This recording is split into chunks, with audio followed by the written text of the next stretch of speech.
tous les voleurs, tout ce qu'ils font en fait, le secret, le diable, tout ce qui suivent le diable pour être jetés dans Vous entendez? Non. Voilà, ils n'entendent pas.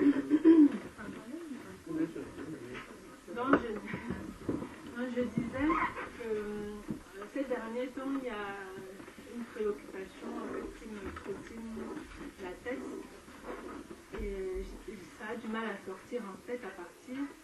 C'est par rapport à l'enfer. Donc je me pose beaucoup de questions par rapport à l'enfer. C'est-à-dire que par rapport aux démons qui vont être jetés en enfer et aussi aux humains qui vont être jetés en enfer.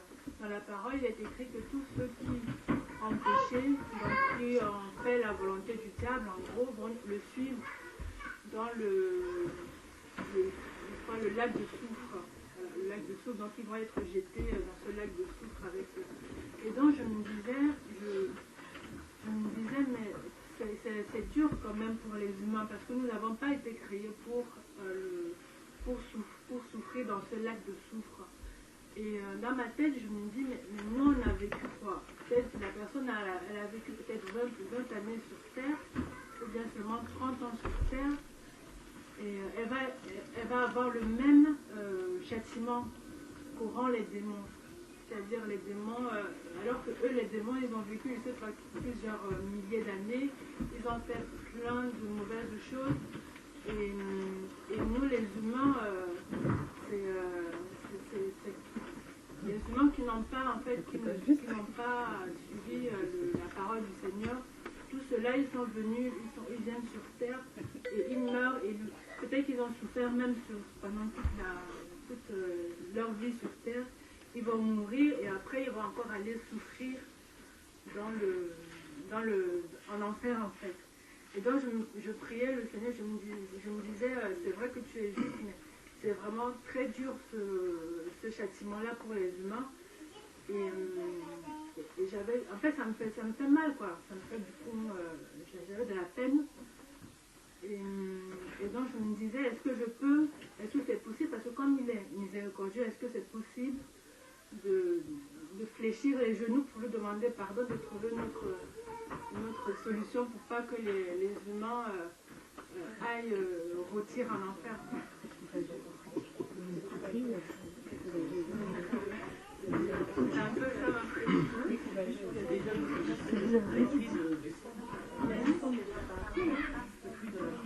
Pardon? Ce dont tu parles, c'est pour dire que les personnes qui sont déjà mortes, oui. Mais c'est déjà fini? Oui, mais le Seigneur il est miséricordieux. Donc, est-ce que si ceux qui sont encore vivants fléchissent les genoux pour demander la miséricorde au Seigneur pour qu'il ne permette pas aux humains d'aller avoir le même châtiment que les démons en fait. Je vais répondre. Attends ma soeur.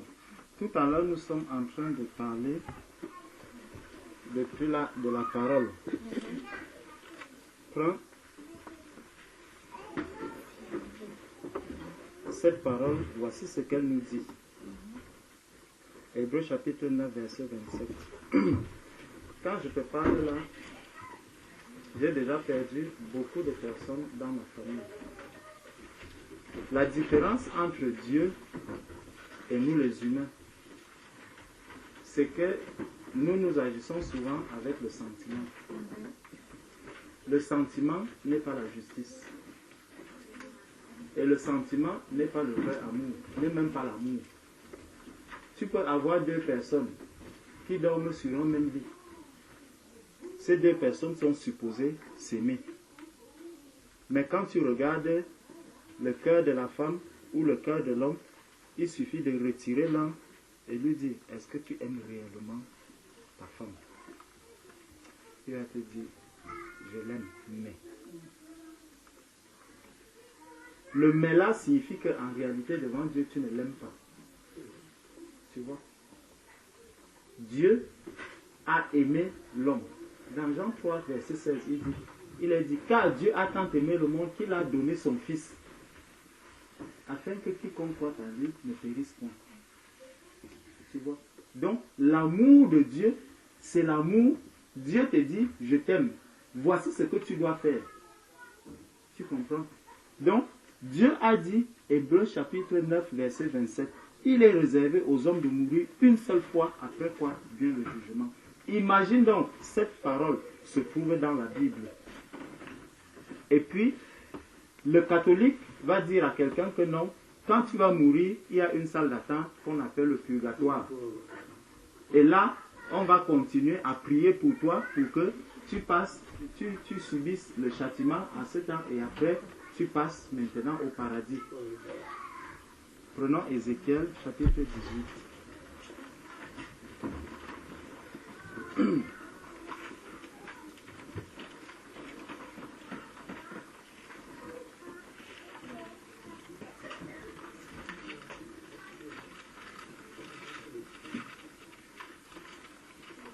Si nous devons prier pour nos frères, pour nos sœurs, c'est quand ils sont encore vivants.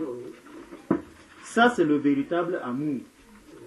Tu aimes les hommes, tu dois aimer tous les hommes, prie pour tous les hommes, quand ils sont encore vivants. Le jour où quelqu'un ferme les yeux, ma sœur, même si tes genoux deviennent orange, ça ne changera rien. Tu comprends? Ça. Non, elle a dit que comme Dieu est miséricordieux, on peut donc prier pour que les personnes n'aillent pas en enfer, que ce soit les démons seuls qui aillent en enfer. Voilà. Donc, effectivement, pour les humains, parce qu'ils n'ont pas vécu le même temps que les démons.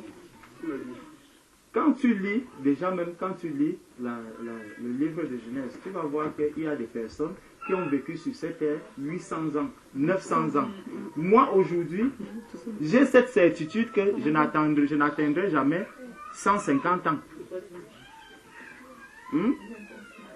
Non, je sais parce que le Seigneur a dit dans sa Bible, dans le psaume 90, il dit, les hommes, l'âge qu'il nous a donné, c'est 70, les plus robustes, 80. Donc, voilà l'âge de la parole de Dieu que le Seigneur me donne. Donc, quand je dis 150 ans, je sais que si j'arrive à 100 ans, vraiment, c'est que j'ai déjà été robuste des robustes. Il y a déjà un bonus dessus. Regardez un peu les gens qui arrivent aujourd'hui, même à 100 ans. Dans quel état ils sont? À 900 ans, dans le livre de Genèse, tu voyais des hommes et on te dit qu'il fait encore des enfants à 600 ans. Aujourd'hui, à 100 ans, tu es là assis, ton épouse est là, là le mot ma soeur prend tout son sens. Donc, on est là, quand tu prends Genèse et Ézéchiel, chapitre 28. Ézéchiel, chapitre 28. 18, pardon.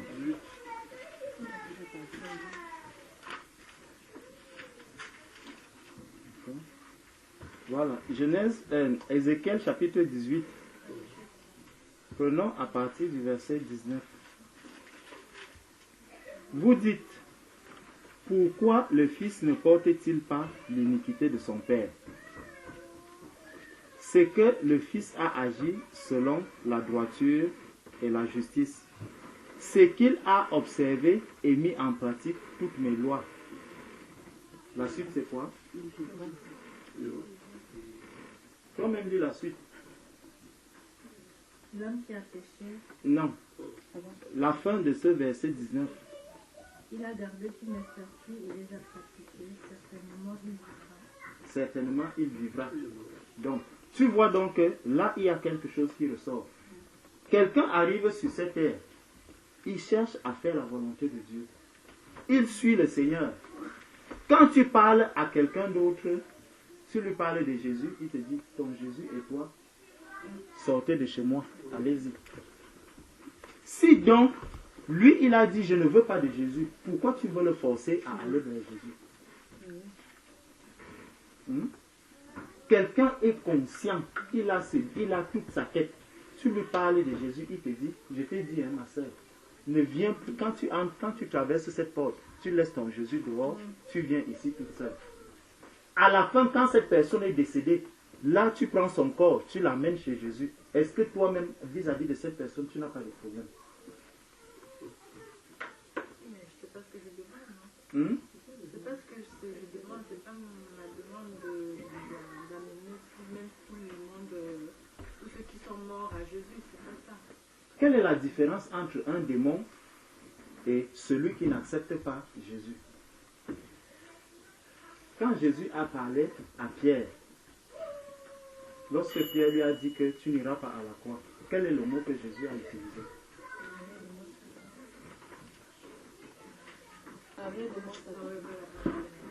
Pourquoi il dit, il appelle Pierre, qui est là, son disciple, il lui dit, arrière de moi, Satan. Tes paroles ne sont que des paroles d'homme. C'est la suite, tu vois. Donc, parce qu'il refuse, parce que quand c'est le diable qui ne veut pas que Jésus aille à la croix, c'est le diable qui rejette Jésus. Tu comprends? Donc, si le diable s'empare d'une personne et que la personne, tu viens, tu lui montres la vérité, il y a toujours une décision que l'on prend. Aujourd'hui, tu as pris tu as parcouru des kilomètres pour venir rejoindre tes bien-aimés. Tu serais bien resté à la maison tranquille.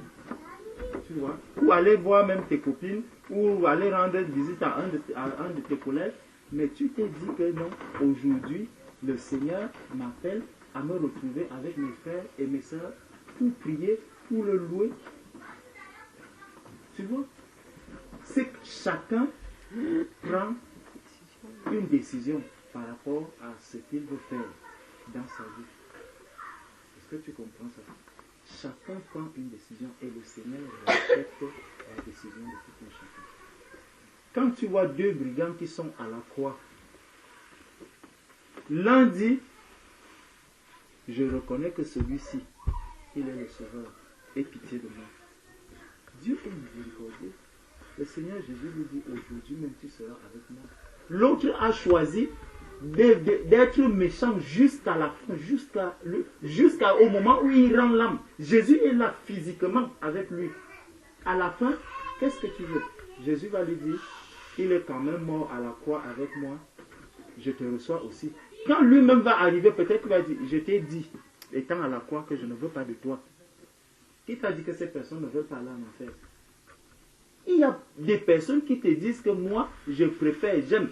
Et quand tu vas me parler de cette personne en lui disant 666, il va même aller voir quelqu'un, il lui dit, fais-moi une, comment on appelle ça? Un tatouage ici, tu mets 666. Il le met sur sa main. Toi, tu vois celui-là. Tu vas maintenant dire, Seigneur, vraiment, sauve celui-ci. Il va te dire, non, je ne t'ai pas dit, vraiment, ma soeur Stéphanie, tu m'aimes beaucoup. Oui, Jacques, je ne veux pas de ton amour. Va avec. Moi, j'ai déjà dit que je choisis le diable. Est-ce que tu vois? C'est une décision qui vient du cœur. C'est pour ça que le Seigneur parlait d'un engagement de bonne conscience. On s'engage avec le Seigneur. Il y a aussi d'autres personnes qui, par exemple, c'est les gens qui servent le Seigneur avec de fausses doctrines.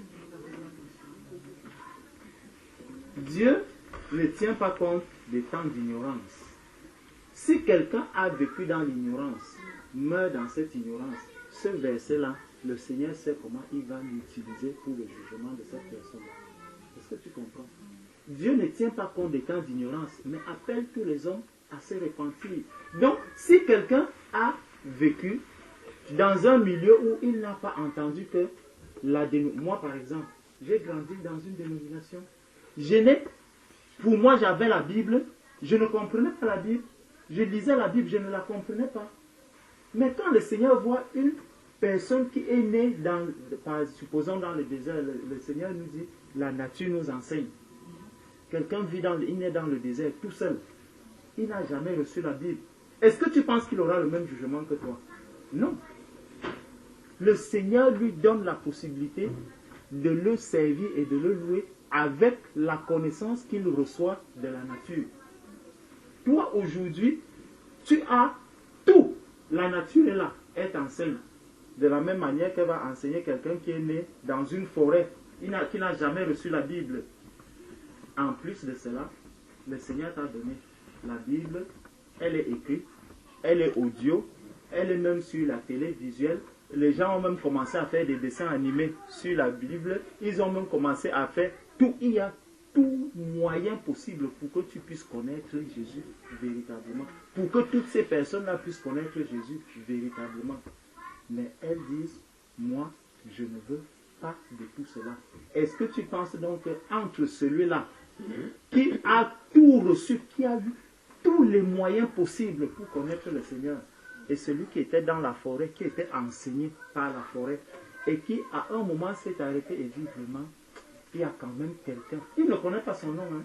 Il dit, il y a quand même quelqu'un qui a créé tout cela, vraiment je t'aime beaucoup. Rien que ce je t'aime là beaucoup, ma soeur, tu vas te retrouver au paradis avec cette personne-là à côté de toi.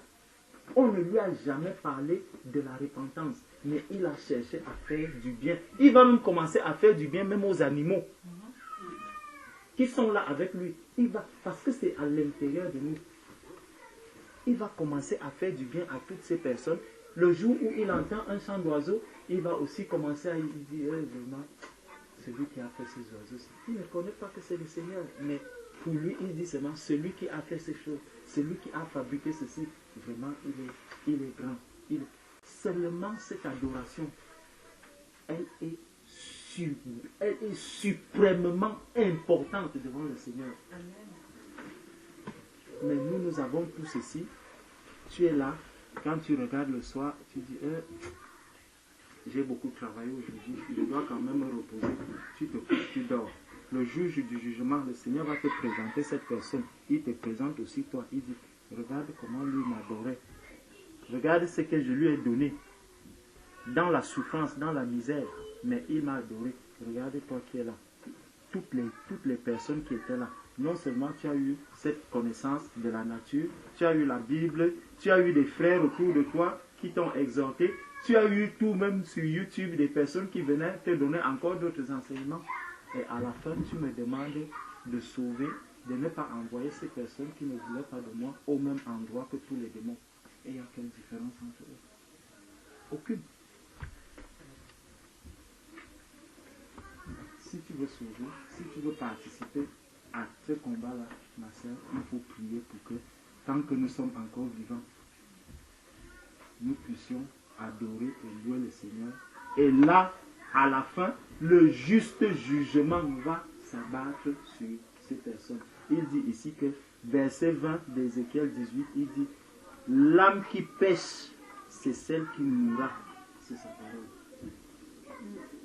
Donc si quelqu'un demeure dans le péché, vit dans le péché, son âme, il dit que l'âme qui pêche, c'est elle qui mourra. Le fils ne portera pas l'iniquité de son père et le père ne portera pas l'iniquité de son fils. La justice du juste sera sur lui et la méchanceté du méchant sera sur lui. C'est la parole de Dieu. Est-ce que tu comprends? Donc, ma soeur, prie. Prie pour toutes ces personnes. C'est dur, hein, cette parole. Elle est dure, mais c'est la vérité. Elle est dure. J'ai un collègue catholique, et quand je lui parle de ma foi, quand on parle, il te dit que bon, moi, je préfère aller en enfer que de me suivre. Hein. Parce que pour lui, la religion catholique, comme il y a beaucoup de monde, c'est celle-là qui est vraie. C'est pas moi avec quelques pèlerins, il te dit qu'il faut aller en enfer. Donc, qu'est-ce que tu veux? J'ai une question à poser pour bien comprendre ce que tu dis. Tu ne souhaites pas que Dieu envoie des hommes en enfer, c'est ça, avec les démons, mais qu'il fasse quoi d'eux? Qu'il les envoie où?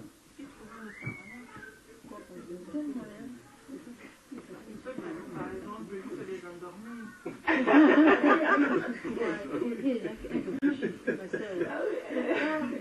Il les endort juste. La parole est déjà écrite, la parole change. J'avais compris, moi. En fait,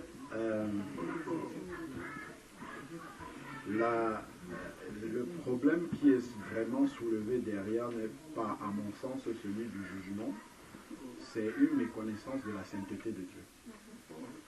Parce que si l'homme connaît la sainteté de Dieu, il comprendra pourquoi Dieu agit. Amen. C'est en fait parce qu'on ne connaît pas la sainteté de Dieu. Si on revient sur le message de la sainteté de Dieu qu'on a partagé la dernière fois, on comprendra vraiment pourquoi Dieu agit de cette manière. Et quand Dieu parle du méchant dans la Bible, le méchant, ce n'est pas seulement celui qui va égorger tout ce qui trouve dehors, c'est celui qui ne fait pas la volonté de Dieu, c'est lui que Dieu appelle le méchant. Et dans la parole du Seigneur, il nous dit par exemple dans Actes chapitre 4 verset 10, et ça va revenir à la question de la sœur Daniel tout à l'heure. Actes chapitre 4 verset 12. Acte 4 verset 12.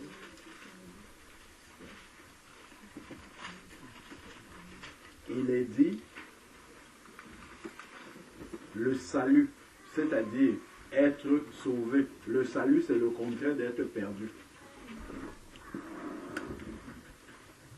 Donc, je vais remplacer le salut. Ne pas être perdu ne se trouve en aucun autre. Car il n'y a sous le ciel aucun autre nom donné parmi les hommes par lequel nous devrions être sauvés. Donc si quelqu'un veut être sauvé par un autre nom ou un autre moyen, il ne faut pas qu'il vive sous le ciel. Amen. Donc ces personnes-là, il faut les amener en dehors de vivre sous le ciel. Là, peut-être, ils auront un autre moyen qui n'est pas écrit là, dans la parole de Dieu, pour être sauvés. Et Dieu est lié par cette parole, ce qu'il a dit. Il n'y a pas un autre. Si Dieu avait la possibilité de faire autrement, Jésus ne serait pas venu sur la terre. Ce n'était pas plaisant pour Dieu. Tout à l'heure, on a lu dans Matthieu 26, comment Jésus, le côté homme, avait peur de ce châtiment. Est-ce que tu imagines ça? Dieu aurait bien voulu ne pas passer par là. Jésus même avait peur de ce châtiment-là. Il disait, Père, si c'est la seule fois qu'il a prié où sa volonté était différente de celle du Père. Tu imagines que si Dieu avait la possibilité d'éviter qu'on passe par là, il aurait évité ça. Mais il a fallu, regarde la souffrance de Jésus-Christ. La couronne d'épines qu'on a placée sur sa tête. La couronne d'épines, c'est une couronne en fait avec des piquets. Là, quand on pique comme ça, ça rentre dans la tête de quelqu'un. On a pris une flèche, on a percé sur... Donc Dieu laisse tout ça alors qu'il y a un autre moyen de faire autrement. Quand on voit jusqu'à quel point Dieu est allé pour sauver les hommes, on comprend en fait qu'il n'y avait pas une autre possibilité de faire autrement. Si Dieu pouvait faire autrement, comme tu dis là, il aurait fait autrement. S'il a laissé vraiment son fils qu'il aime par-dessus tout aller comme ça au point de prendre la malédiction que même le regard de Dieu ne pouvait même pas se poser sur les péchés que Jésus portait sur la croix au moment où il expire. Si c'était possible, c'est parce que nous, c'est par le sentiment qu'on le fait. C'est parce que Dieu ne nous ouvre pas les yeux sur sa sainteté. Si on réalisait réellement quelle est la sainteté de Dieu, on ne pourrait même pas imaginer. C'est parce que, en fait, dans la conception humaine des choses, on nous a appris à hiérarchiser le péché. Celui qui ment seulement, c'est moins grave que celui qui a violé. C'est moins grave que celui qui est entré dans le supermarché et qui a tué tout le monde. C'est moins grave. Dieu, le péché, c'est le péché en fait. Le péché du criminel est aussi sale devant lui que le mensonge. C'est la même chose parce qu'il est tellement saint que n'importe quel péché le souille. N'importe lequel. Donc voilà pourquoi en fait Dieu, s'il y a la moindre tache de péché, Dieu ne peut pas accepter ça dans le ciel. Parce qu'il n'y a pas un autre moyen, il n'y a pas un autre endroit où il peut mettre les hommes. Il y a soit là-bas, avec lui. Si tu n'es pas avec lui, c'est que tu es contre lui en fait. Donc, soit il te prend au ciel parce que tu es avec lui. Si tu n'es pas avec lui, il y a l'autre endroit. Il n'y a que deux endroits où il peut mettre les personnes. S'il crée un troisième endroit, ça veut dire qu'en fait, il y a une position intermédiaire. Donc, en fait, il agrée les agnostiques. Les agnostiques, c'est ceux qui disent, ah, moi, peut-être Dieu existe, mais moi, je ne crois pas, je ne rejette pas, je suis au milieu. Il n'y a pas de milieu. Soit Dieu, soit le diable. Celui qui a accepté Jésus-Christ, qui croit en Dieu, il est totalement avec lui. Celui qui a rejeté le message du Seigneur est contre lui totalement.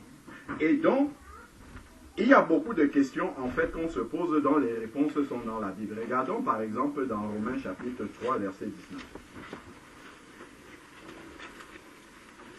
Et ça, en fait, ça va nous aider à ne pas nous poser des questions en fait auxquelles Dieu a déjà répondu.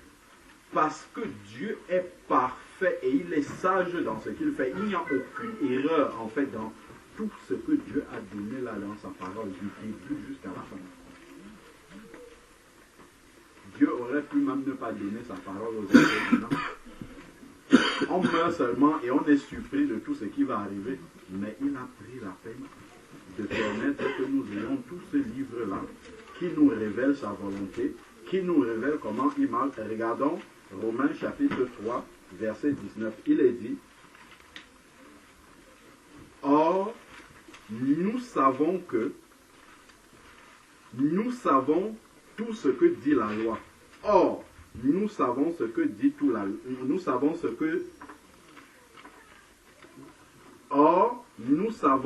tout ce que dit la loi. Elle le dit à ceux qui sont sous la loi, afin que toute bouche soit fermée et que tout le monde soit reconnu coupable devant Dieu. C'est-à-dire que toi, les hommes que tu veux défendre aujourd'hui, qu'ils n'aillent pas en enfer, le jour où ils se présenteront en jugement devant Dieu, eux-mêmes vont reconnaître que je mérite d'être en enfer. Regarde dans Luc chapitre 19. L'homme riche, quand il se retrouve dans le séjour des morts, il a voulu parler un petit peu à Abraham qui n'est même pas Dieu. Lui a juste donné quelques éléments, il s'est tué, il n'a pas contesté sur le fait qu'il soit là-bas. Et c'est ce qui va se passer avec tous les hommes, même si quelqu'un est né au fin fond du Pakistan là-bas, où ce n'est que l'islam radical du début jusqu'à la fin, même cette personne-là ne pourra pas dire, s'il elle est perdue, ne pourra pas dire à Dieu, je suis ici injustement. Tout le monde sera reconnu coupable. S'il est coupable et donc il n'est pas avec Dieu, lui-même va voir à quel niveau sa responsabilité de son propre cœur a été engagée devant Dieu. Dieu arrivera à mettre tous les êtres humains devant leur culpabilité. Personne ne sera par erreur en enfer. Il ne faut pas prendre un fardeau que Dieu n'a pas demandé aux hommes de porter. Personne, Dieu ne va se tromper sur le jugement de personne. Tout le monde va mériter être là où il est. Si quelqu'un est au ciel, il saura pourquoi il est là-bas. Si quelqu'un est perdu, d'ailleurs, regarde, les personnes qui sont dans le séjour des morts, Dieu va faire quelque chose, Apocalypse chapitre 20. Il aurait pu envoyer les gens comme ça à l'appel, tu meurs, tu vas en enfer seulement, on ne discute même pas. Mais il fait quelque chose dans Apocalypse chapitre 20, verset 11.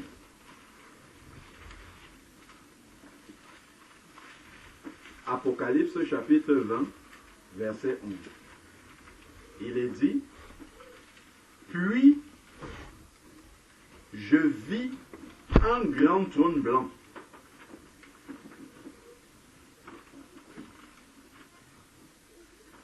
Quand je passe sur Paris, aujourd'hui je vois une grande affiche Marie de Madeleine, son histoire, quelque chose comme ça. En fait, même les hommes, même s'ils ne font pas ça pour Dieu, Dieu fait tout pour que l'homme arrive à c'est qui Marie de Madeleine? C'est dans quoi? On parle d'elle où? Dans la Bible. Les affiches sont là partout. Pour que l'homme se pose la question, mais d'où les gens sont même inspirés à faire des films qui ne glorifient même pas Dieu. Mais tout ça, en fait, même par là, Dieu veut que l'homme s'interroge, même l'homme qui vit loin de lui complètement, que l'homme aille au cinéma, même comme ça ne vient pas de Dieu, et qu'au travers de ce qu'il va voir, il va se demander, ce réalisateur, cette histoire-là, ça vient de nous. Ah, ça vient de la Bible. Et qu'il aille pour lire la Bible, et que Dieu lui parle. Même les chemins les plus tortueux qui ne viennent même pas de Dieu, Dieu les utilise aujourd'hui pour ramener l'homme à lui afin qu'il ne participe à ce jeu. Les gens font les films sur Apocalypse 13 pour que l'homme mette dans sa tête que ce monde-ci va finir.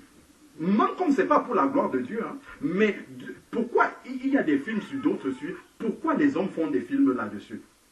Ils font pour gagner de l'argent, c'est Hollywood, tout ça. Mais Dieu pousse les hommes à faire des choses dessus. Même si le film n'est pas conforme à ce qui est écrit là, mais c'est pour que ça interpelle les gens. Ça vient d'où? Pourquoi on parle d'Apocalypse? Pour que l'homme s'arrête un peu et qu'il se dise, même comme c'est la science-fiction, peut-être un jour ça peut arriver. D'où est-ce que c'est tiré et qu'il vient dans la Bible? Regardons ce qui est écrit là. Puis, je vis un grand trône blanc et celui qui y était assis. Devant sa face s'enfuit la terre et le ciel. Et il ne fut plus trouvé de place pour eux. Et je vis les morts, les grands et les petits. Il ne s'agit pas des grands détails et des petits détails. C'est vraiment les grands comme ça, comme nous, et les plus petits là qui sont là. Donc, les morts viennent, les grands et les petits, devant le Seigneur. Ils sont debout devant le trône. En se plaçant là, Dieu peut dire, bon, voilà, c'est le lac de feu qui est pour vous, allez-y. Mais il prend la peine, regarde ce qui est écrit là. Des livres furent ouverts. C'est pour montrer à l'homme sa culpabilité, que là où je vais t'envoyer maintenant, c'est là-bas que tu mérites d'être. Et personne ne pourra contester ce qu'il y a dans ces livres-là. Donc même celui qui est dans la forêt amazonienne là-bas, qui va dire, moi on ne m'a jamais parlé de Jésus, il y aura quelque chose dans ce livre-là qui va le condamner. Lui-même, quand il va voir ce qu'on va lire de ce livre, dans ce livre-là, le concernant, il va dire, je mérite d'être ici. C'est pour ça qu'il dit que toute bouche sera fermée. Romains, chapitre 3, verset 19. Parce que Dieu est juste. Amen. Même envers le diable, Dieu est juste. Même envers le diable. Donc un homme ne pourra pas venir dire, ah tu m'avais oublié, ah personne ne m'a parlé de Jésus, ah c'est... Non, non, non, non. La culpabilité de chacun sera mise publiquement devant lui et il va dire, oui Seigneur, là où tu vas m'envoyer, là c'est là-bas que je mérite d'aller. C'est pour ça qu'il vient ouvrir de grands livres.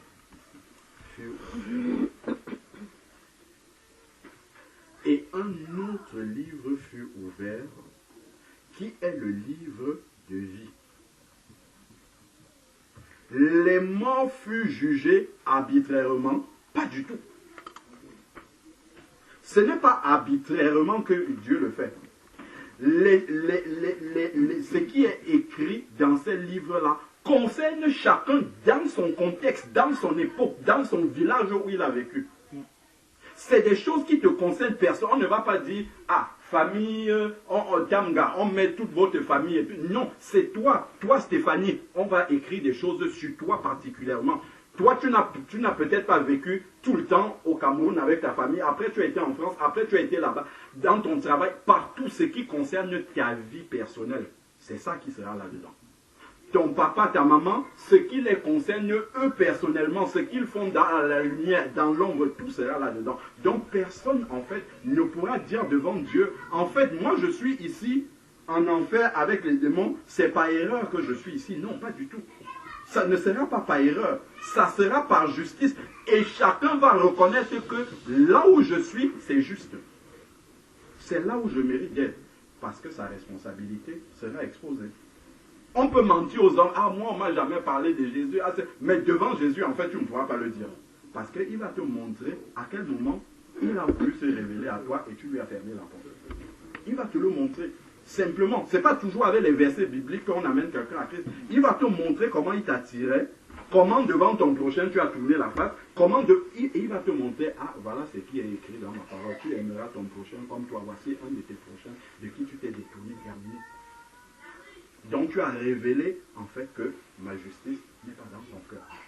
Tu vois, donc en fait ici c'est écrit que donc, et les morts furent jugés d'après ce qui était écrit dans les livres, pas sur quelqu'un d'autre. Voilà ce que, selon leurs œuvres personnelles. C'est selon tes œuvres personnelles, en fait. C'est là-dessus que Dieu va... Là, les œuvres, tout le monde a des œuvres, qu'il soit païen, qu'il soit chrétien, qu'il soit... Les œuvres, quelqu'un peut avoir été... comment on l'appelle comment on appelle la sœur... Mais peut avoir été Mère Teresa. Mais le Seigneur va lui... Tu as beau être Mère Teresa, regarde à quel moment je voulais t'amener dans la lumière, tu as refusé. Toutes tes œuvres là sont comme un vêtement souillé devant moi. Ça ne peut pas te sauver. Qu'est-ce qu'elle va dire? J'ai préféré obéir au Vatican que de suivre ce que tu m'as montré. J'ai compté sur mes œuvres, sur mes propres forces. C'est écrit dans la parole de Dieu, Éphésiens chapitre 2, versets 8 à 9. Ce n'est pas par les œuvres que nous sommes sauvés. Donc si c'est sur ça que tu veux t'appuyer, en fait ici ça ne peut pas te sauver. C'est l'œuvre de Dieu qui te sauve ici. Parce que avec beaucoup de tes bonnes œuvres là, voici une mauvaise quand même parmi. Et le salaire du péché, pas beaucoup, un seul. Le salaire du péché, c'est la mort. Donc tu ne peux pas en faire. La personne même va être en fait la bouche fermée. Tu ne pourras pas contester. Tu vois, parce que c'est écrit en fait. C'est pour ça en fait. Hein, c'est-à-dire qu'on a le code civil sur lequel on va être jugé. C'est écrit comme ça. Il va te montrer, voilà ce que j'ai écrit et moi je suis lié à cette parole-là. Qu'est-ce que tu dis? C'est écrit dans Jean chapitre 48. Pardon. Chapitre 12 verset 48. C'est écrit que celui qui me rejette a son propre juge. C'est la parole que j'ai prononcée qui le jugera au dernier jour. Donc Dieu va venir, il ouvre sa parole, il dit, ah, il y a ceci, il y a ceci. Peut-être toi tu n'avais pas la Bible, mais je vais te montrer comment dans ton contexte tu aurais pu réagir autrement, mais tu ne l'as pas fait. Et ça t'a révélé la profondeur de ton cœur en fait. Et à cause de ça, tu ne peux pas venir. Quand on regarde dans Matthieu chapitre 25, quand il parle du jugement des nations, j'ai été malade, vous m'avez rendu visite, ainsi de suite. Même dans ça, Dieu peut te montrer comment tu as failli. En fait, personne ne sera perdu par erreur. Il ne faut pas se dire, ah, pourquoi Dieu envoie... Il n'y aura aucune erreur là-dedans dans le jugement de Dieu, sinon il n'est pas juste. S'il y a la moindre erreur dans le jugement de Dieu, c'est qu'il n'est pas juste. Donc voilà pourquoi, en fait, ayant la foi dans la justice de Dieu, on ne doit même pas se poser des questions sur ce qu'il a prévu de faire sur le jugement, parce qu'on sait que ça sera un jugement juste. Donc ce que nous devons faire, c'est de prier comme le frère dit, pour que les hommes soient sauvés. C'est de témoigner, c'est d'apporter la lumière, puisqu'on a compris que là, il y a un seul moyen pour être sauvé. C'est ce moyen qu'il faut montrer aux hommes. Donc ensuite, maintenant, quelqu'un va dire, ah, moi, lorsque je vais mourir, il faudra m'incinérer et jeter les cendres dans la mer. Regardez ce qui est écrit ici. La mer donna ses morts. Là, celui dont on a éparpillé les cendres depuis l'océan Atlantique en Afrique, là-bas jusqu'au... Tout ça, ça va être rassemblé et il va quand même venir répondre de ses œuvres devant le Seigneur. Celui qui a été avalé par la baleine va le rendre à ce moment-là. Donc il dit ici, la mer donna les morts qui s'y trouvaient. La mort est le séjour des morts. Donc là où les hommes qui n'ont pas cru sont partis, déjà comme le riche, en attendant que vienne ce moment-ci, le séjour des morts va dire, voici ceux qui sont en mon sein depuis le début, et ils vont venir comprendre pourquoi ils sont là-bas. Parce qu'on va lire dans le livre. En fait, on va dire à chacun pourquoi ce châtiment-là pour lui, et ça sera juste. Donc ensuite, maintenant, il est dit ici, donner les morts qui s'y trouvaient, on nous reprécise encore une deuxième fois, hein, comme s'il n'avait pas déjà dit avant. Il reprécise encore une deuxième fois, et il fut jugé chacun selon ses œuvres. Le Seigneur prend la peine, les détails dans la parole de Dieu sont très très importants et ouvrent la compréhension sur beaucoup de questions qu'on peut se poser. C'est écrit selon ses œuvres. En fait, quand tu lis selon ses œuvres, tu comprends en fait que on parle de la responsabilité personnelle de la personne dans sa perdition. Donc, ce n'est pas arbitrairement comme ça qu'on va venir dire non, toi tu vas aller dans les temps de feu. Non, c'est que dans tes œuvres, Dieu va trouver quelque chose qui te montre, qui prouve que c'est là que tu dois être. Tu vois? Donc, en fait, il n'y aura pas d'erreur là-dessus. La mort et le séjour des morts, verset 14, fut jeté dans les temps de feu et de soufre, comme tu disais. C'est la seconde mort. Quiconque ne fut pas inscrit dans le livre de vie fut jeté dans les temps de feu. Donc, soit tu es sauvé et ton nom est écrit dans le livre de vie, soit on ne trouve pas ton nom dans ce livre-là, et c'est ça qui va arriver. Maintenant, il y a autre chose que je voulais préciser, j'ai noté certains versets, par rapport à ce que tu disais tout à l'heure, concernant le fait que les hommes soient jetés au même endroit que les démons. Prenons Matthieu chapitre 10, verset 15. Matthieu 10, verset 15.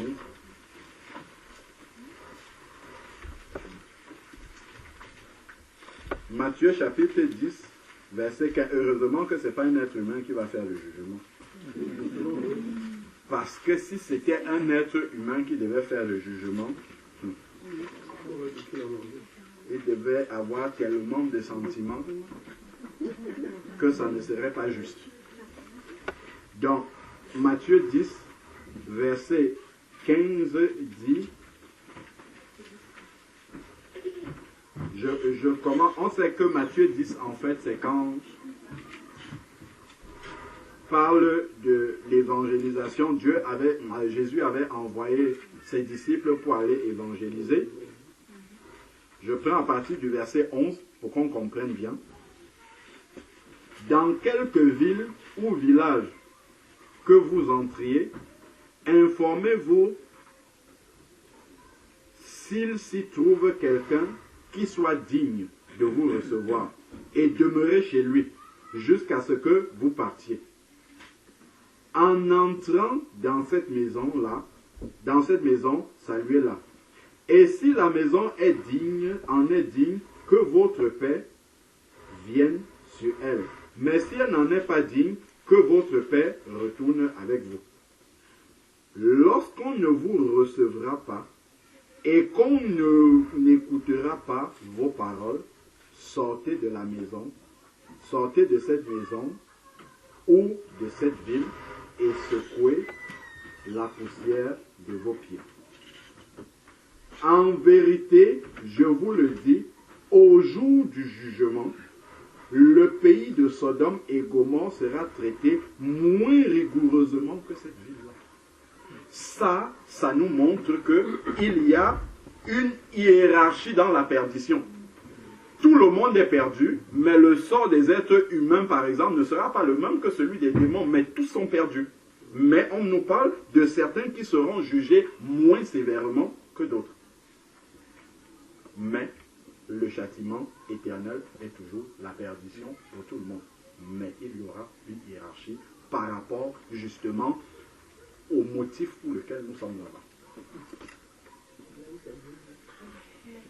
On entre crier dans le métro pour dire que Jésus sauve quelqu'un, dit taisez-vous là-bas, arrêtez ça.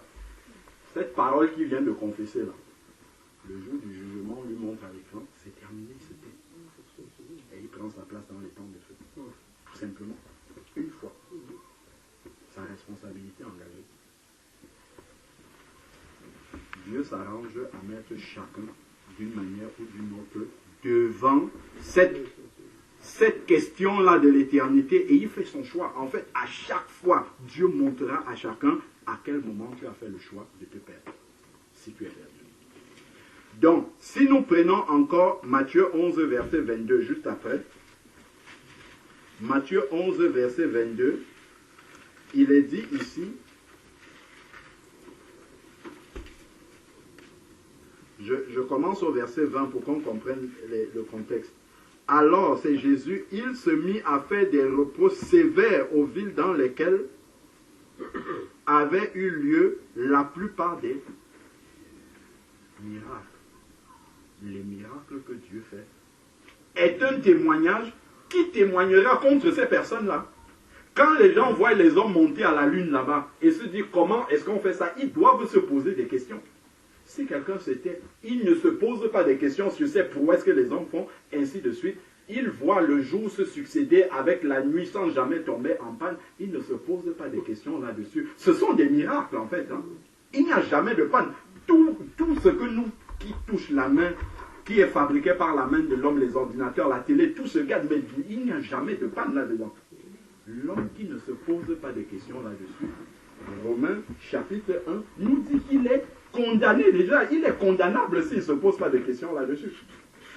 Pourquoi? Parce que Dieu qui nous a créés, ce n'est pas nous qui avons créé, Dieu nous a créés, donc il sait comment est-ce qu'il nous a créés, il sait la réalité de ce qu'il a mis en chacun et il estime que si tu ne te poses pas ces questions-là, ta responsabilité est engagée par rapport à lui. Parce que normalement, la manière dont il t'a créé, tu devrais te poser la question là-dessus.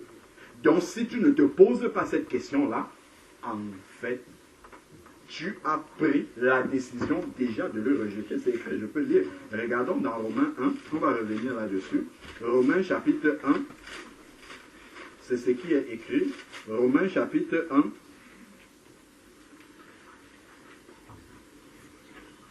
Romains chapitre 1, verset 18.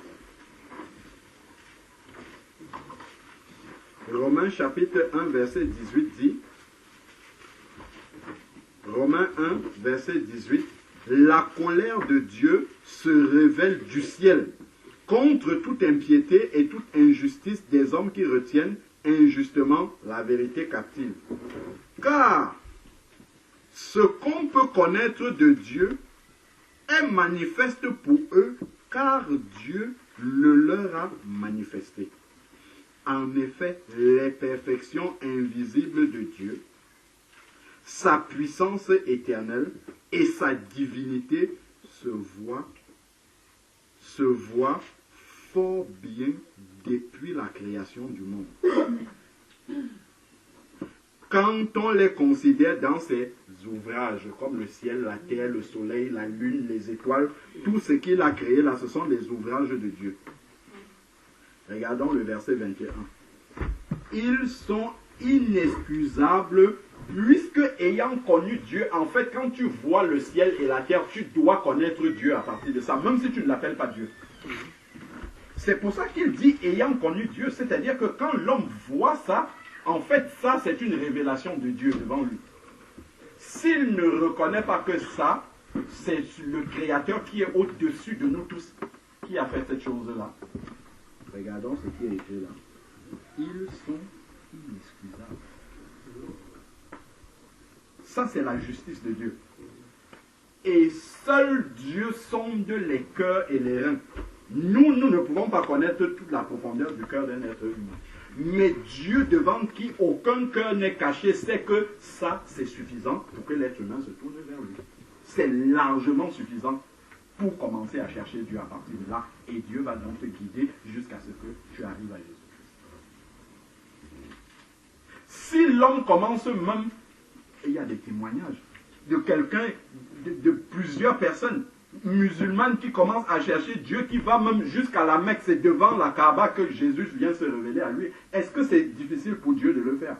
Si l'homme cherche vraiment Dieu, même s'il est dans la forêt amazonienne, même si Dieu sent que celui-ci me cherche, si Jésus, il peut venir personnellement devant lui pour lui apporter un message.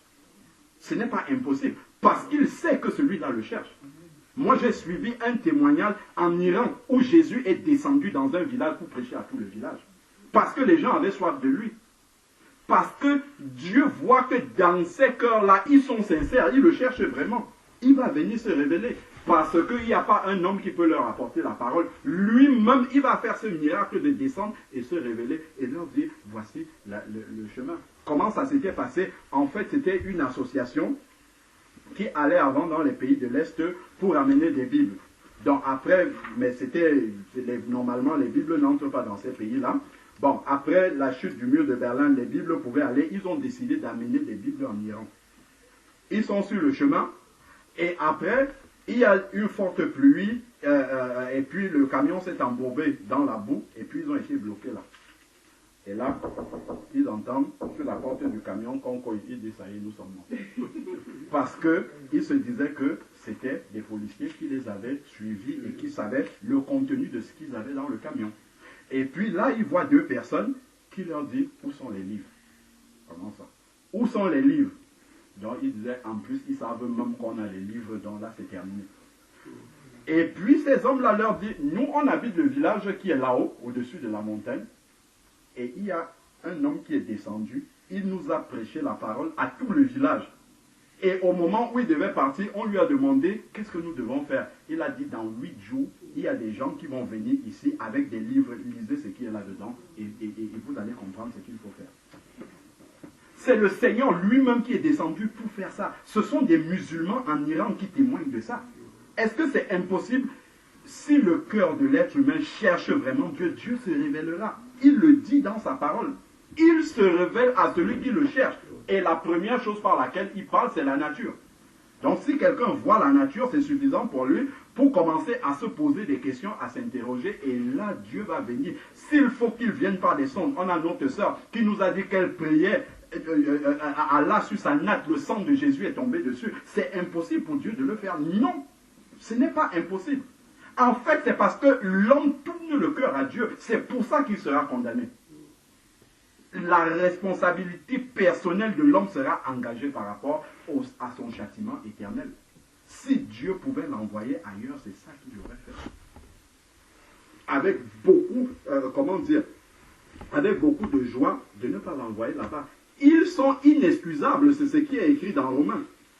Parce que, ayant connu Dieu, parce que en regardant juste la nature, c'est suffisant pour connaître Dieu. C'est ce que le Seigneur qui a créé le cœur de l'être humain dit. Si l'être humain dit, ah, ce n'était pas suffisant pour moi, tu es un menteur. Parce que Dieu lui dit que ce que je te montre là, c'est suffisant pour venir jusqu'à moi. Et la suite, je te le révélerai. Donc ici, regardons Saul de Tarse, qui servait Dieu dans l'erreur, il pensait faire bien. Qu'est-ce que Dieu a fait? Dieu a vu que lui, il est dans l'erreur, mais il est sincère dans son erreur. Je vais le ramener à la vérité. Quand Dieu voit, comment on l'appelle, Corneille, qui faisait des aumônes et tout ça, mais il était dans l'erreur, qu'est-ce que Dieu fait? Il envoie Pierre, annonce-lui la vérité, et Corneille était devant sa responsabilité de dire, soit je le rejette, soit j'accepte. Dieu fait ça pour tout le monde. Il voit l'eunuque éthiopien dans le désert qui lit la Bible, il ne comprend pas, il envoie Philippe pour lui révéler la parole. Dieu a toujours fait ça. Si un homme dit, moi je n'ai pas entendu, il est menteur devant Dieu. Il est menteur parce que sa parole nous dit autre chose.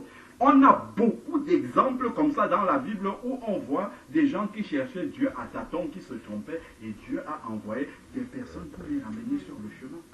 On voit Apollos qui prêchait même la parole de Dieu, il était dans l'erreur. Dieu envoie Aquilas et Priscille pour lui montrer le vrai chemin. On voit les autres disciples dans Acte 19, qui disaient qu'ils sont disciples, ils n'ont même pas reçu le Saint-Esprit. Dieu met Paul sur leur chemin. Pourquoi ce n'est pas d'autres personnes qu'ils ont rencontrées, mais Paul? Et pourquoi Paul leur pose cette question-là? Précisément pour mettre le doigt sur le Saint-Esprit. En fait, si l'homme est perdu à la fin, qu'il soit dénominationnel ou ailleurs, sa responsabilité sera engagée devant Dieu. Il ne pourra pas dire que Dieu ne lui a pas parlé. Il ne pourra pas. Il y a tellement de cas dans la parole de Dieu pour montrer qu'à chaque fois, Dieu est venu devant l'être humain d'une manière ou d'une autre. S'il a refusé, sa responsabilité était engagée. Sa responsabilité a été engagée. Certains vont dire, ah, ce n'était pas un gros péché. L'autre, il n'y a pas de gros, il n'y a pas de petit. S'il vient, il faut accepter ce qu'il t'apporte. Et puis là, tu marches dans la justice du Seigneur. Donc la Bible dit qu'ils sont inexcusables puisque ayant connu Dieu, ils ne l'ont pas glorifié comme Dieu. D'autres, quand ils vont voir le ciel, au lieu de se dire que mais le ciel ne peut pas être là comme ça tout seul, ils vont commencer à adorer le ciel, adorer la créature au lieu de chercher le Créateur. Voilà déjà leur erreur. Parce que le ciel ne peut pas venir de lui-même. Donc ici, ayant quoi, ils ne l'ont pas glorifié comme étant Dieu et ne lui ont pas rendu grâce, mais ils se sont égarés dans leur raisonnement, leur propre cœur. Donc on voit que c'est ceux qui vont marcher à la lune et tout, plein de scientifiques incrédules vont jusqu'à la lune et ne se posent pas de questions par rapport à ça.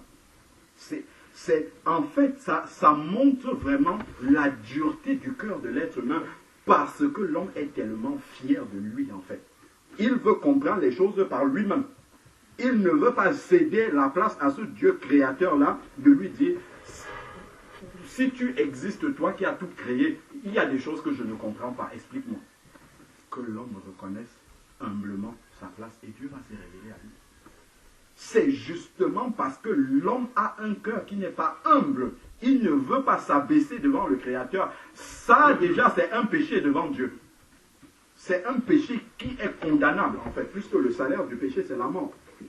L'homme ne veut pas s'humilier et venir dire bon, vraiment il y a des choses que je vois, ça me dépasse.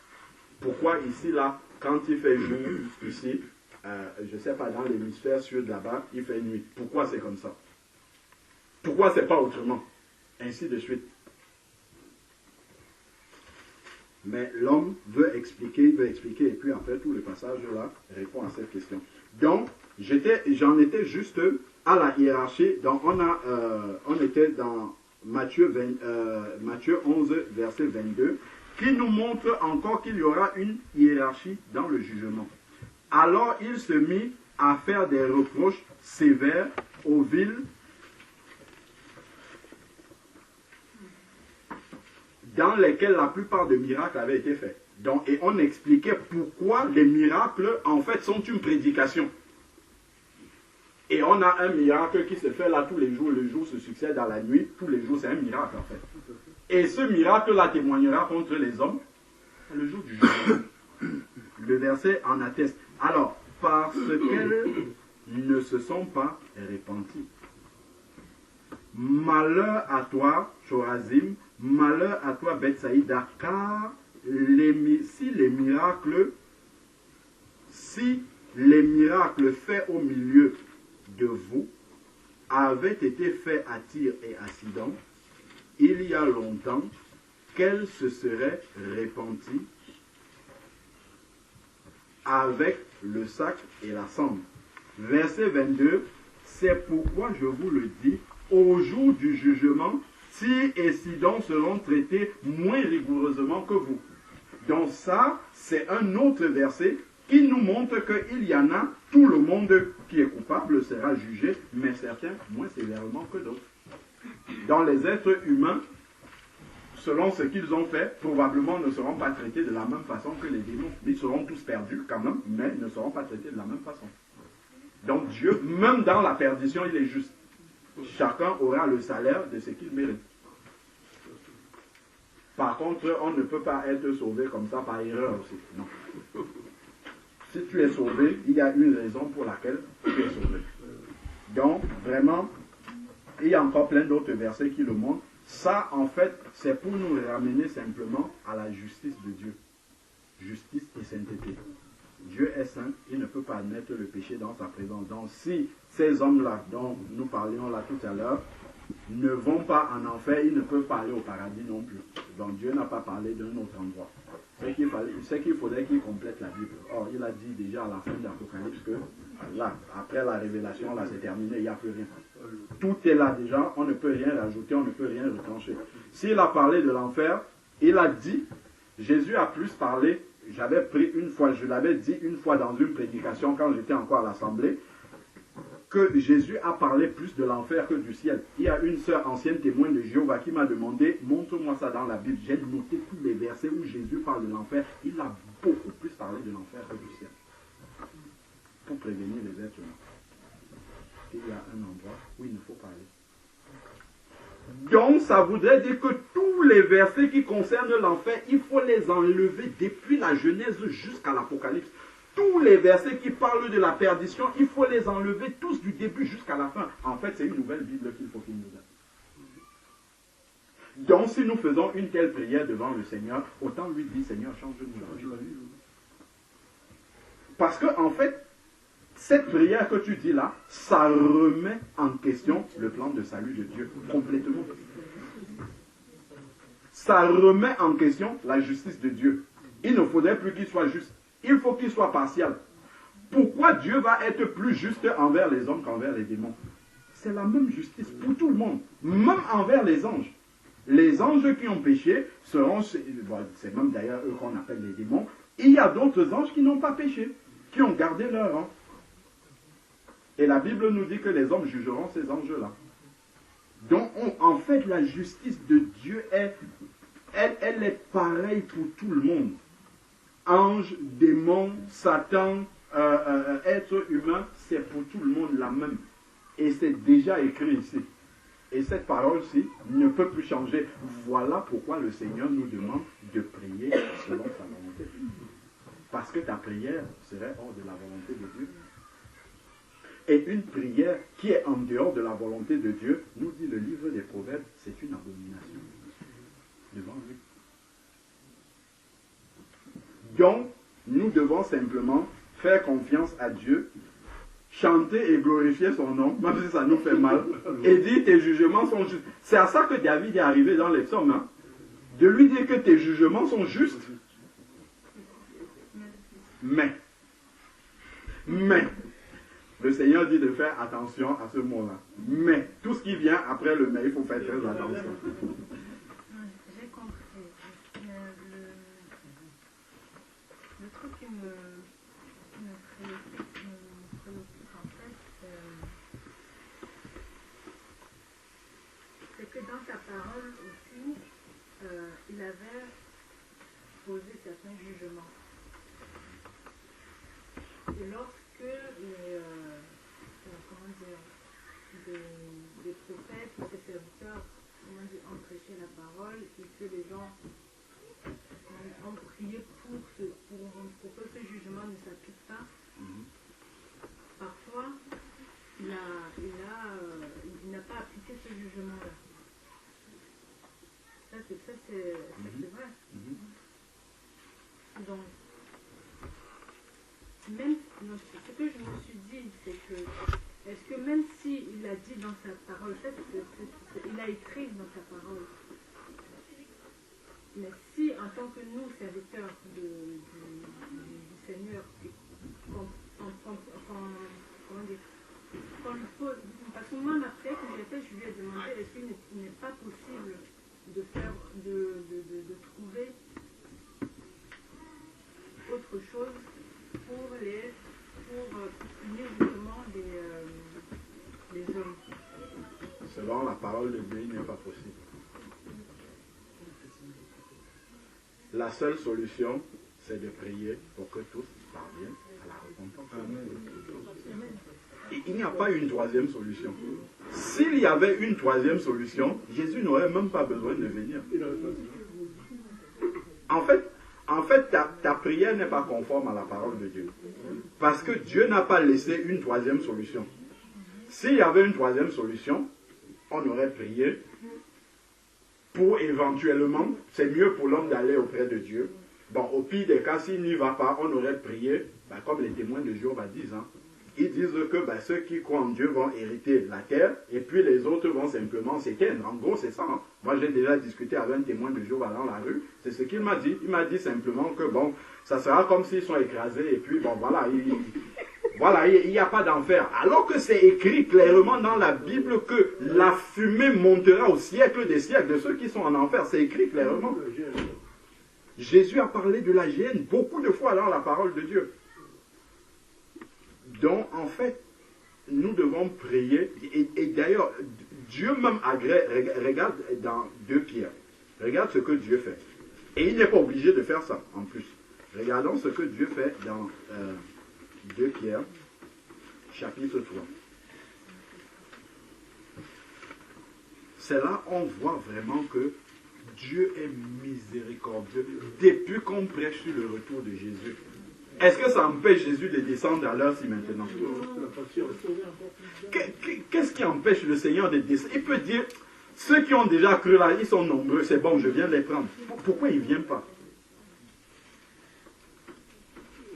Il ne vient pas parce qu'il y en a justement qui intercèdent selon le verset que le frère a lu là tout à l'heure dans 1 Timothée 2. Et c'est confirmé ici, dans 2 Pierre 3. Il est dit ici, 2 Pierre chapitre 3,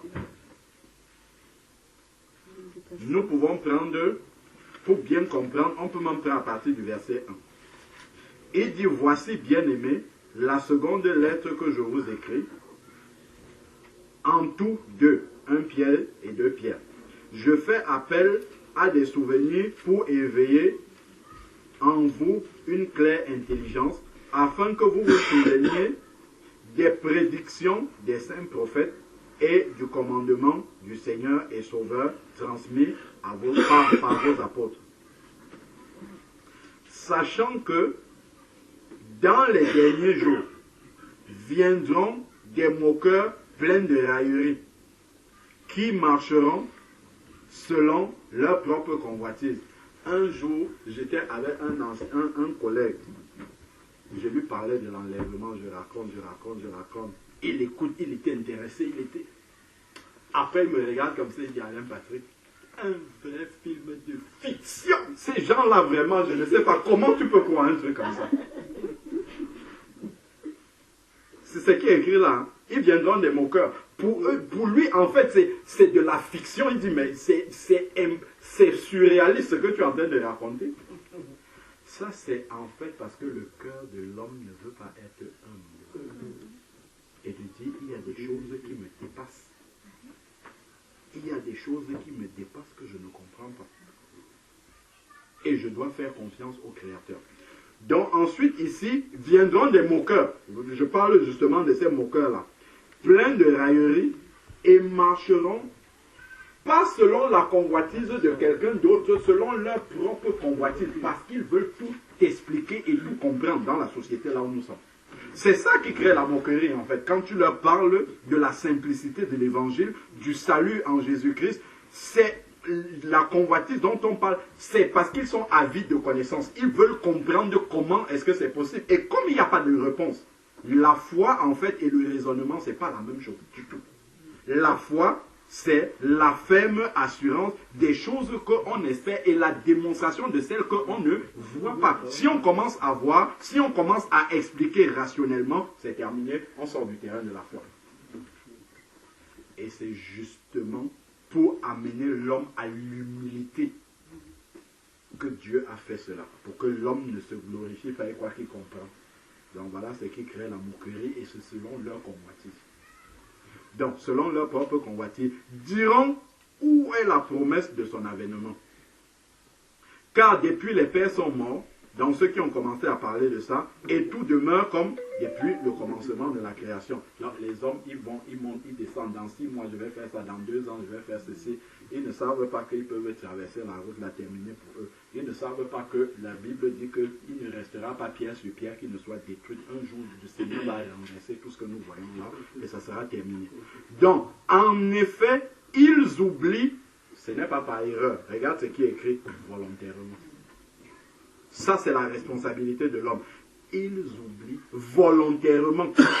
Donc, en fait, mais il y a beaucoup de païens là qui vous parlent de l'arche de Noé. Beaucoup comme ça. Et Dieu a fait en sorte que l'arche de Noé, c'est sur le mont Ararat, là-bas, ça existe jusqu'aujourd'hui. Les gens vont visiter ça comme du tourisme, alors que Dieu est en train de leur parler.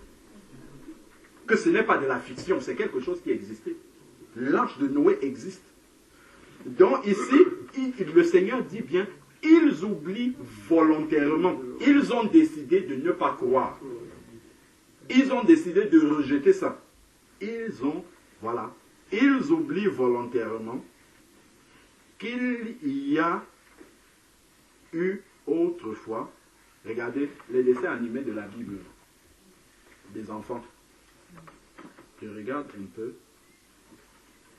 et vous voyez que c'est M6 qui a produit ça. C'est fort quand même. Hein? Des incroyants qui ont fait un dessin animé sur la Bible, et ils ont retracé, pour la plupart, c'est presque juste surtout. Donc ils connaissent et ils ont décidé de ne pas croire. Mais ils produisent ça pour le cinéma, pour gagner de l'argent, mais ils ont décidé de ne pas croire dans la propre. Ils ont lu la Bible pour pouvoir reproduire ce qui est là, mais ils ont décidé de rejeter ce qui est dedans. Comment est-ce que la responsabilité de l'homme n'est pas engagée devant Dieu? Tu vas voir un metteur en scène qui va passer des nuits à écrire ces scripts-là, à s'inspirer de la Bible, mais il ne croit pas ce qu'il écrit. S'il ne croit pas ce qu'il est en train de lire, c'est grave quand même. En fait, c'est une grande responsabilité pour l'homme. Quelqu'un va trouver un travail dans ce domaine-là, il va penser que c'est juste pour gagner sa vie, alors que c'est Dieu qui l'amène pour qu'il soit en contact avec ce livre-là. Pour qu'il soit en contact avec l'histoire, vu qu'il n'a pas d'autre opportunité où on lui prêche la parole, mais Dieu lui dit, c'est dans ton travail, en fait, ce sur quoi tu vas travailler, écrire des scripts et tout, ça sera basé sur la Bible. Même celui qui fait le film de Marie de Magdala ou bien le reste là, Dieu veut leur parler. Mais voilà pourquoi ces mots-là sont importants, ils oublient volontairement, donc ils ont choisi de ne pas croire.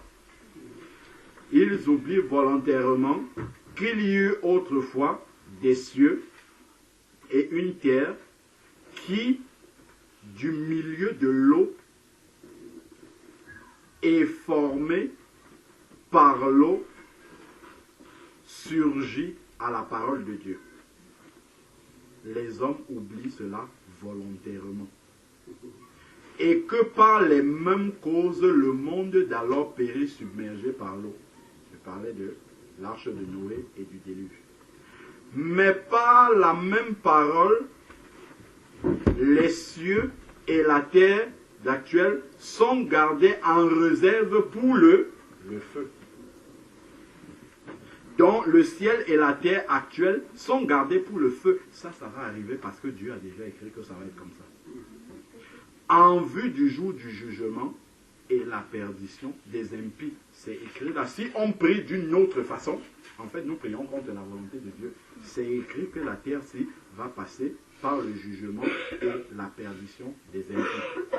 Si encore Dieu n'avait pas donné un autre moyen d'échapper à ça, on aurait pu dire, Seigneur, tu nous as coincés, on ne sait même pas comment nous en sortir. Mais par son amour, verset 8, mais il est un point que vous ne deviez pas oublier, bien-aimés. C'est que devant le Seigneur, un jour est comme 1000 ans. Et 1000 ans sont comme un jour. Donc Dieu aurait pu, il y a tellement longtemps, aucun de nous n'avait encore cru, Jésus aurait pu revenir. Nous serions tous gentiment allés en enfer.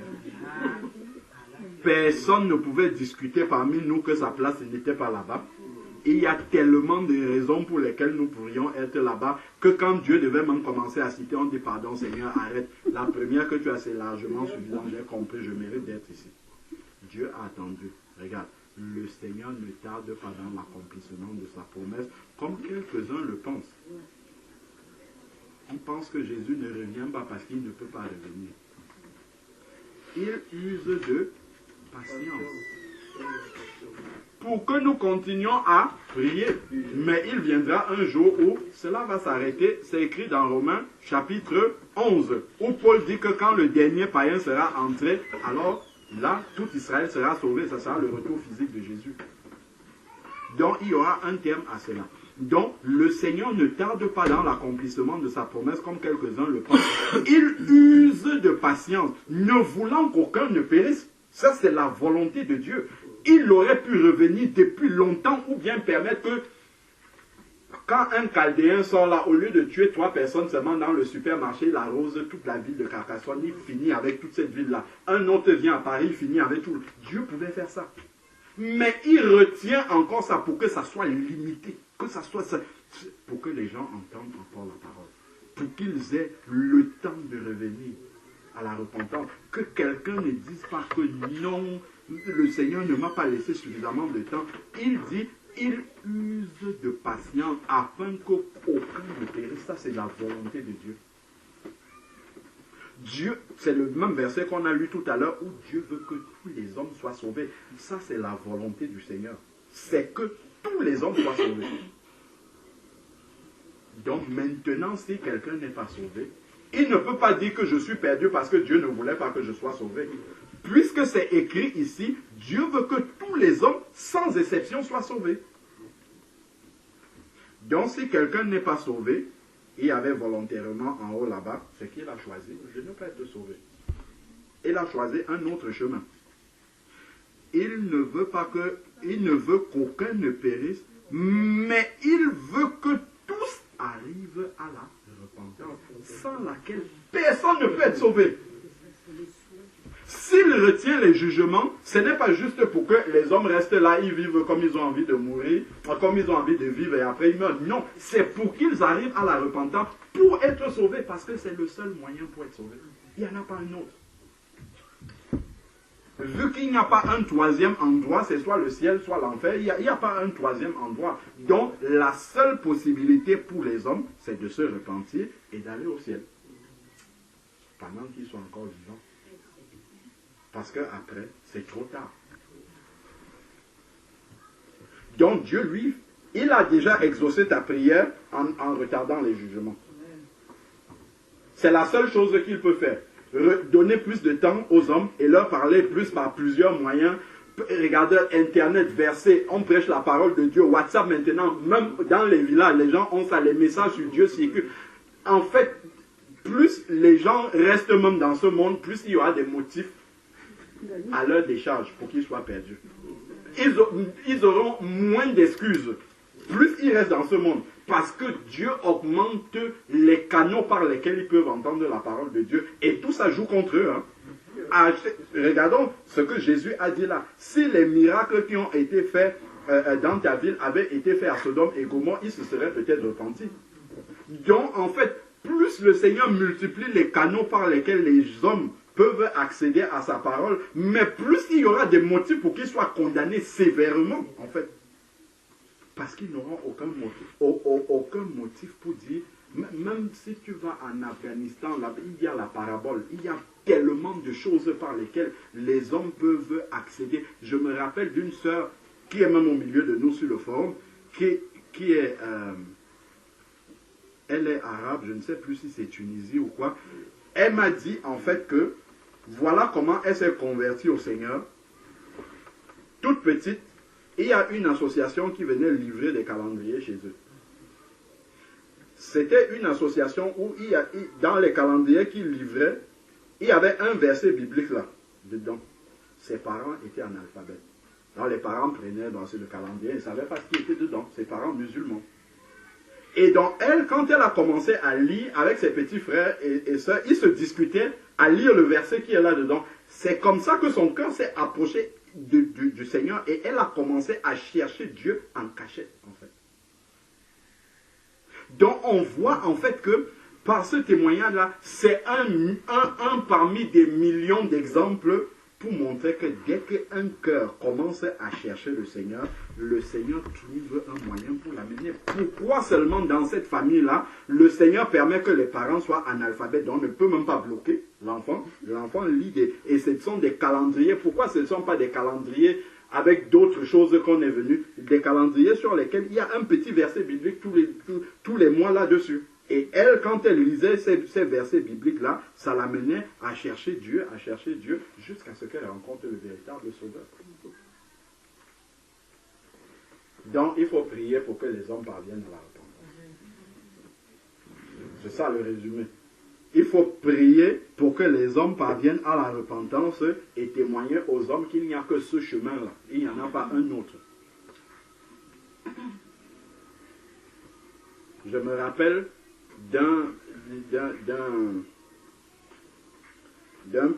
petit, c'est le neveu à Linda, qui a posé une question à sa maman, et sa maman est venue me poser cette question-là. Et c'est une question dans le genre que tu poses.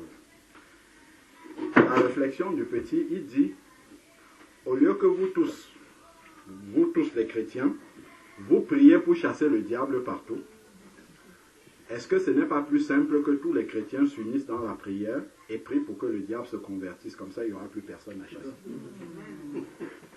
Sa mère ne savait pas quoi lui répondre. Nous tous, nous pouvons nous réunir pour prier pour le diable.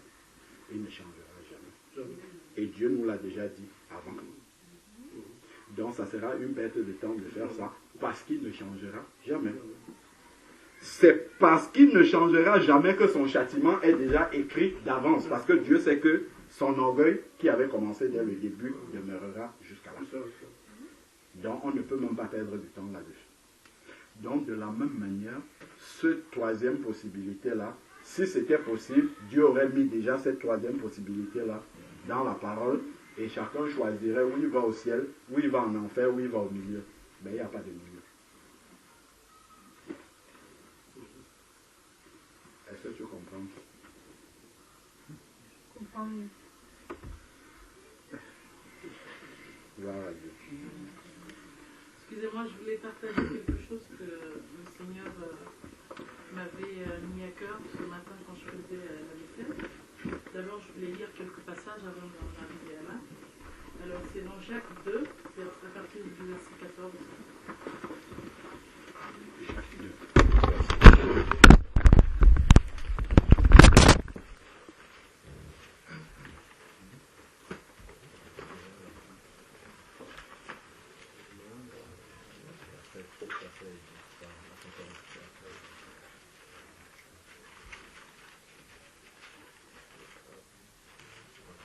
Est-ce que quelqu'un peut dire à partir du verset 14 jusqu'au verset jusqu'à la fin même du verset 26? Les frères, attendez. Non, j'entends quelque chose. Jacques 2, 14. Jacques 2, à partir du verset 14. Mes frères, que sert-il à quelqu'un que sert-il à quelqu'un de dire qu'il a la foi s'il n'a pas les œuvres?